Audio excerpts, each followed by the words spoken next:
sakit? Tidak. Oke. Sebelum kita masuk dalam pembelajaran kita di hari ini, saya menggunakan para orang untuk berbicara dan berdoa.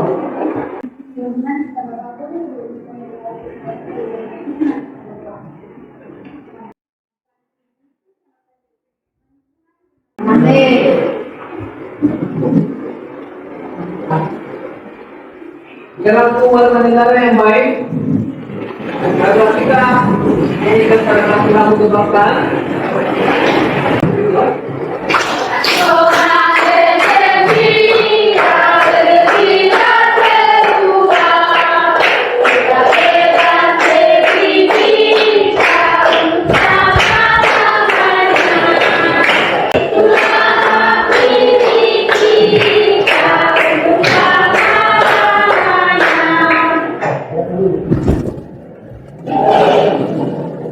Oke, sebelum kita masuk pada pembelajaran hari ini, aku mau bertanya. Minggu lalu, kenapa? Atletik. Lari jarak pendek ya? Lari jarak pendek itu terdiri atas nomor larinya 100, 200, Oke, kalau kalian tahu hari ini kita akan belajar materi apa? Hari ini kita akan belajar tentang materi kebugaran jasmani. Lebih khususnya tentang kerinduan. Kalau siapa yang tahu tentang arti kerinduan?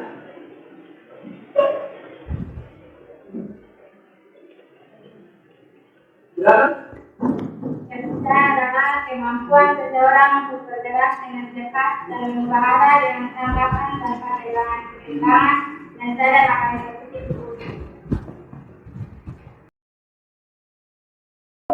Oke, sebelum kita masuk ke materi tentang kebugaran jasmani, khususnya kerinduan, kita akan tahu terlebih dahulu tujuan pembelajaran kita hari ini.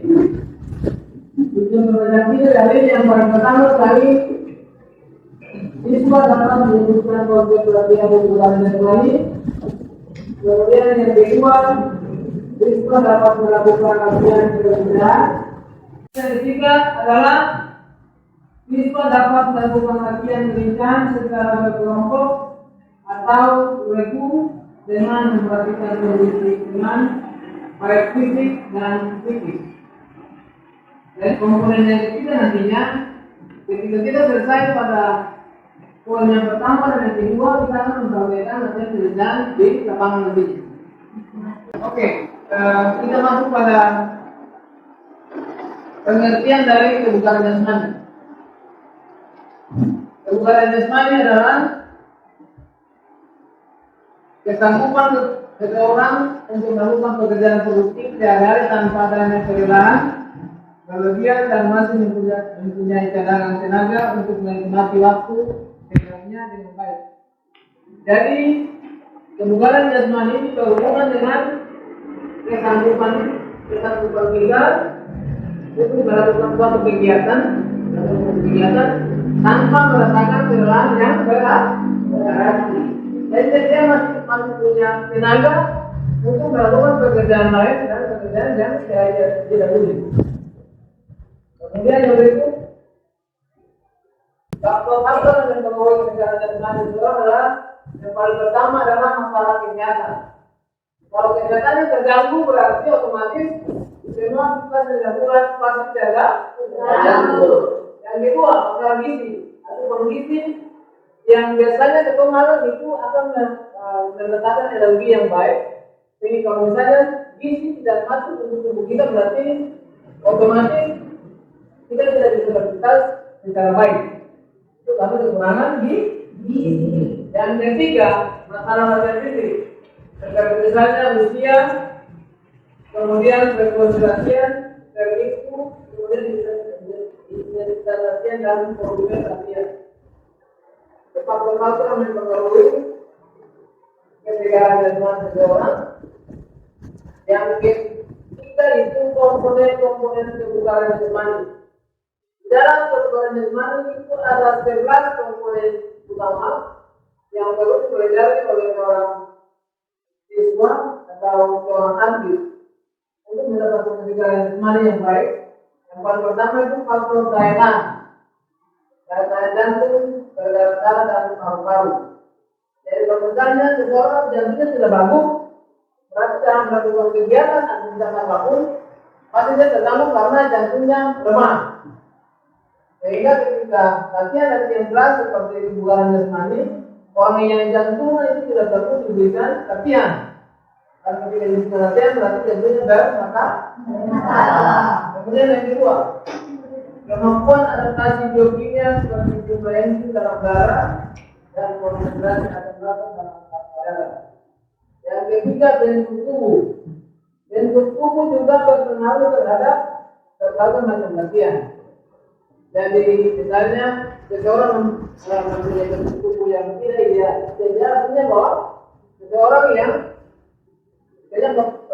tinggi badannya tidak pas, karena dia rendah, juga untuk musim latihan tidak bisa, karena bentuk tubuhnya tidak bisa untuk melakukan aktivitas latihan kebugaran jasmani yang memang memerlukan tenaga yang kuat, tenaga yang baik untuk melaksanakan. Itu kemudian tenaga atau otot. Tenaga otot ini berhubungan dengan otot kita. Otomatis kalau misalnya otot lemah, berarti kita tidak bisa melakukan aktivitas. Jadi yang dulu pernah tenaga otot, kemudian daya tahan otot. Daya tahan otot ini berhubungan dengan berapa lamanya kekuatan kita untuk melaksanakan kegiatan. Apapun itu, kalau daya tahan kita tidak kuat, berarti otomatis kita lemah. Jadi di berenang tidak melakukan aktivitas bagian kalau daya tahan ototnya lemah. Kemudian yang ke-7, kecepatan. Kecepatan itu berhubungan dengan misalnya lari, kalau tadi atletik tadi berhubungan dengan lari. Contoh atletik lari jarak pendek. Di dalamnya ada 100, 200 dan 400 meter. Otomatis kalau kebugaran jasmani ini sangat berhubungan erat dengan kecepatan. Kemudian yang berikut, kelincahan. Kelincahan itu dia berfungsi untuk bagaimana ketika kita berlari, kita punya badan itu bisa memutar balik arah sesuai dengan keinginan kita. Misalnya, kita berlari cepat, akan tetapi ada bentuk-bentuk yang perlu diperhatikan. Misalnya kelincahan kita. Misalnya kita berlari tanpa melakukan kelincahan, maka kita berlari kita. Karena yang diperlukan adalah ketika kita berlari kencang, itu dibentuk dengan kelincahan. Misalnya kita lari kita dengan kita itu bentuk latihan harus melakukan kelincahan, misalnya memutar balik badan itu lincah. Jadi kalau misalnya lari itu lalu lincahnya tidak bagus, berarti dia tidak seimbang dengan punya kecepatan. Kemudian yang berikut yang berikut kelentukan, kemudian yang ke-10 kecepatan dan yang ke-11 koordinasi. Oke, baik, hari Bapak sudah menjelaskan tentang komponen-komponen kebugaran jasmani. Yang berikutnya kita masuk pada pengertian kelincahan. Ada beberapa pengertian kelincahan yang bisa kita pelajari di hari ini. Yang paling pertama, kelincahan adalah kemampuan seseorang untuk bergerak dengan cepat dan mengubah arah dengan tangkas tanpa kehilangan keseimbangan dan sadar akan tubuhnya. Kemudian yang kedua, kelincahan adalah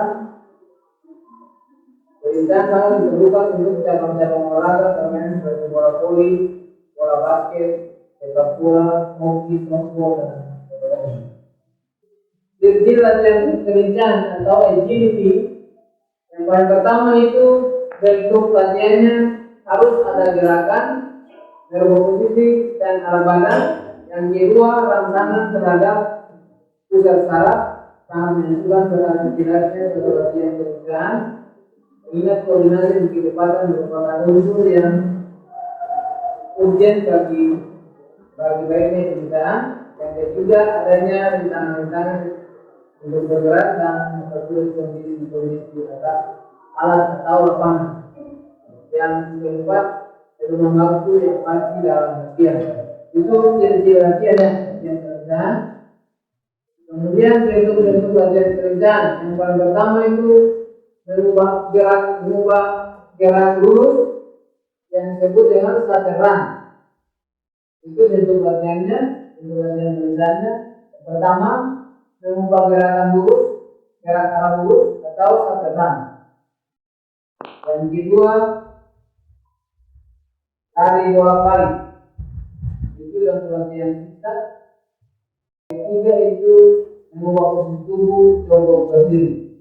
Jadi ketiga latihan ini yang nantinya kita pelajari bersama pada praktek nanti.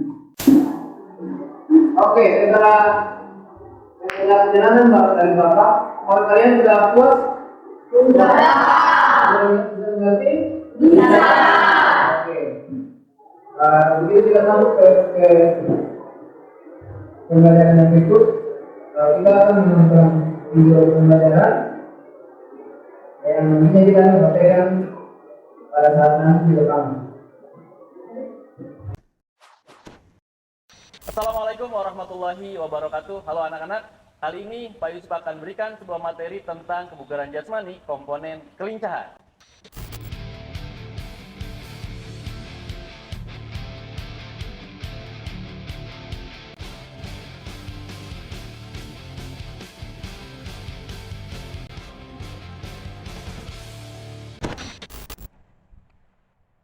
Kelincahan adalah kemampuan tubuh kita untuk mengubah arah dengan cepat, tepat, dan tanpa kehilangan keseimbangan. Nah, dengan latihan kelincahan juga, artinya kita berlatih untuk meningkatkan kebugaran jasmani kita. Orang yang bugar adalah orang yang bisa bergerak atau melakukan aktivitas lebih baik, lebih berat daripada yang tidak bugar. Dan orang bugar udah pasti sehat. Nah, latihan kelincahan, karena komponennya adalah komponen kebugaran, berarti dengan kita memiliki kelincahan, kita bisa melakukan gerak-gerak atau aktivitas yang lebih aktif dan lebih leluasa. Untuk melatih kelincahan di rumah, kalian bisa melakukan beberapa bentuk latihan seperti yang akan Bapak contohkan. Yang pertama adalah menyentuh kon. Sebelumnya, tolong siapkan 2 buah alat. Seperti yang akan Bapak gunakan adalah kon, kalian bisa menggunakan apa saja, dan seperti ini.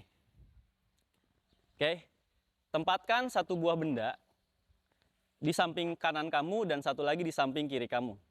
Jaraknya diatur, disesuaikan dengan jangkauan kalian. Yang pertama, kalian berdiri di tengah. Oke, kemudian kalian bergeser ke kiri dengan cepat, sentuh kon yang ada di sebelah kiri kamu atau kanan kamu, kemudian balik lagi ke sisi yang lainnya, lakukan secara bolak-balik dan usahakan posisi tungkai atau kaki diturunkan, ditekuk. Ya, lakukan gerakan seperti ini kurang lebih sebanyak 8 kali balikan. Oke, itu tadi latihan yang pertama dan sekarang kita lanjut ke latihan yang kedua dengan masih menggunakan alat yang sama, 2 buah kon atau 2 buah penanda. Kalau yang pertama tadi geser kanan, geser kiri, atau step kanan, step kiri, sentuh konnya. Nah, yang kedua adalah lari bolak-balik atau shuttle run. Jadi kalian berdiri di salah satu sisi kon, mau yang di sebelah sini atau yang sebelah sana. Kita mulai contoh dari sebelah sini, berdiri kemudian kalian lari mengitari kon yang ada di depan kamu. Balik lagi, balik lagi, balik lagi, terus dilakukan kurang lebih sebanyak 5-8 atau terserah kalian mau berapa kali balikan. Ini latihan yang kedua. Dan yang terakhir adalah latihan zigzag. Tapi prinsipnya sama seperti pertama, yaitu dengan segera mengubah posisi tubuh ketika akan melakukan perubahan arah, yaitu tubuh dengan agak diturunkan, kemudian posisi kaki juga diturunkan. Tapi sebelumnya, dari posisi tadi, kon yang 2, kalian tinggal tambahkan 2 penanda lagi, sehingga bentuknya akan zigzag seperti ini. Nah, kemudian kalian berdiri di posisi sebelah sini, dan lakukan lari ke arah kiri, kemudian cepat mengubah arah ke kanan, cepat mengubah arah ke kiri, ke kanan lagi, kiri, bolak-balik seperti itu secara zigzag. Poinnya adalah posisi kaki kalian harus diturunkan saat akan mengubah arah kalian. Dan tetap menjaga keseimbangan, itu adalah poin yang paling penting dari melatih kelincahan ini. Itu tadi 3 latihan untuk meningkatkan kelincahan kalian, bisa dilakukan di rumah masing-masing. Tetap semangat, tetap sehat, tetap jaga kebugaran kalian dengan rajin berolahraga, menjaga pola makan, makanan yang bergizi tentunya, dan juga jaga pola istirahat kalian. Sampai ketemu lagi dalam video-video selanjutnya. Dadah, assalamualaikum warahmatullahi wabarakatuh. Setelah mendengar, melihat video pembelajaran yang tadi ditanyakan oleh Bapak, apakah ada yang mau bertanya? Jelaskan tujuan dari kehidupan. Oke, sementara soal pertanyaan satu kali. Jelaskan tujuan dari kehidupan. Oke, setelah mendengar pertanyaan dari Nona Clara, ada yang bisa menjawab apa yang ditanyakan oleh Nona Clara? Itu dengan kita adalah berarti tulisan yang menggunakan buku maskuler dan sistemnya orientasi fase seperti. Oke, tepuk tangan. Mungkin ada yang lain yang mau bertanya? Silakan. Mana yang terlibat dengan dengan berencana? Oke, ada yang bisa menjawab? Bisa ulangi pertanyaan sekali lagi?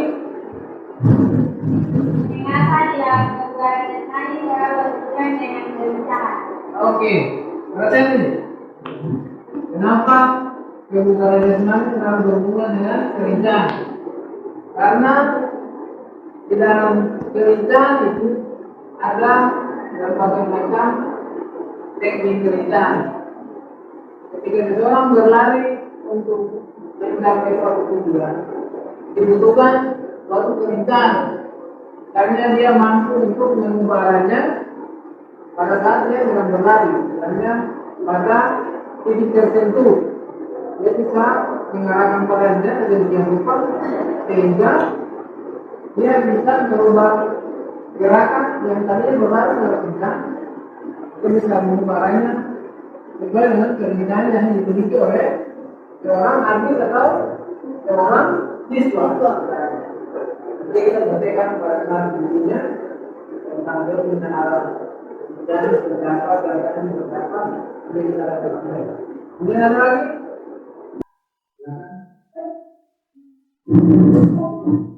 Jelaskan terkait apa saja yang digunakan dalam lari bolak-balik.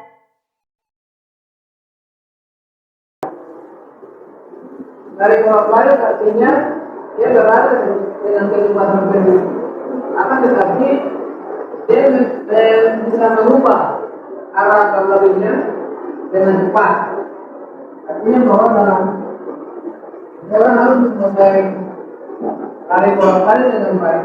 Kalau misalnya dia berhadapan dengan satu objek yang ditujukan, kalau misalnya dia berlari dengan kecepatan tinggi, kemudian dia bisa berubah arah dan lebih kuat, sehingga arahnya tetap pada tempatnya atau kecepatan berlarinya bisa seimbang dengan arahnya yang tadi bolak-balik arah, sehingga kecepatan dibarengi dengan bolak-balik mendapatkan hasil yang memuaskan. Ini itu yang perlu Bapak sampaikan. Oke, setelah mendengar penjelasan dari Bapak Guru, ini sebelum kita masuk pada pelajaran praktek nantinya kita akan merealisasikan apa yang sudah kita pelajari di hari ini. Dan itu saya minta para seorang siswa untuk membangun kita dalam diam-diam teman-teman kita dari ini. Silakan mahasiswa ya berdiri. Tiga kali tepuk semangat.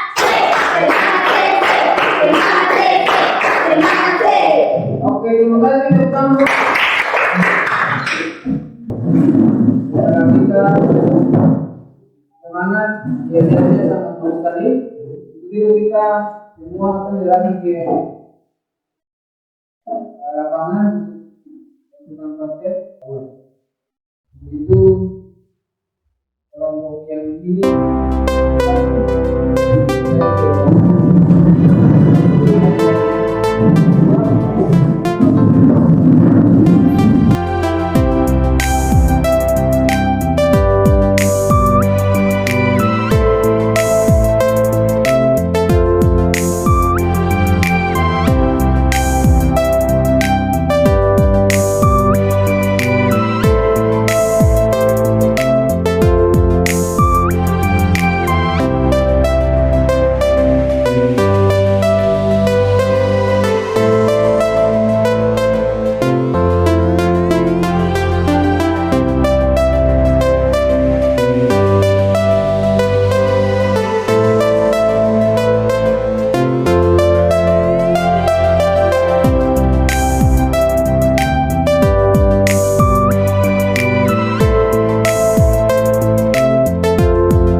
sehingga nanti kita lanjutkan aja di dalam ruangan. Ada 3 komponen yang perlu kita latih di saat ini. Yang akan berencana itu kita mulai gua akan mengajarkan kalian dalam kelompok. Kita bagi dalam 2 kelompok saja. 1, 2, 1. Oke, yang kelompok 1 mana? Kelompok 1 sudah ini. Kelompok 2 sudah. Jadi posisi kalian. Nah, kalian berdiri di tengah antara kilobot ya. Kilobot itu jadi harinya namanya seperti ini. Pakai step ya. Pakai step. Di kiri tentu botolnya, mengarah ke tengah, tarik ke samping kanan untuk menyentuh botolnya juga kan? Oke, tadi waktu dipegang tadi dipegang mana? Kalau kita tanya.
sekarang dalam tubuh?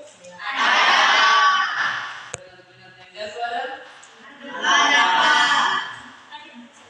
Itu setelah kita mempelajari kebugaran jasmani, berarti pasti ada sesuatu yang lain di dalam pergerakan kita, di dalam kita beraktivitas di hari ini.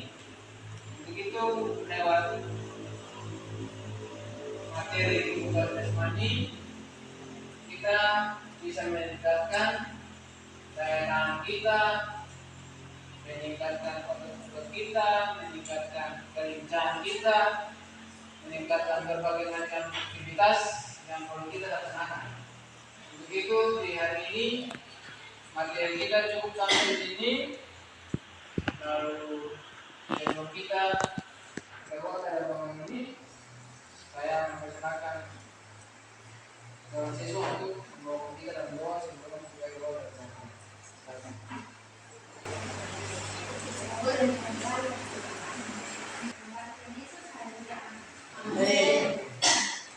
Oke, setelah selesai ini kita akan pulang. Kita akan kembali.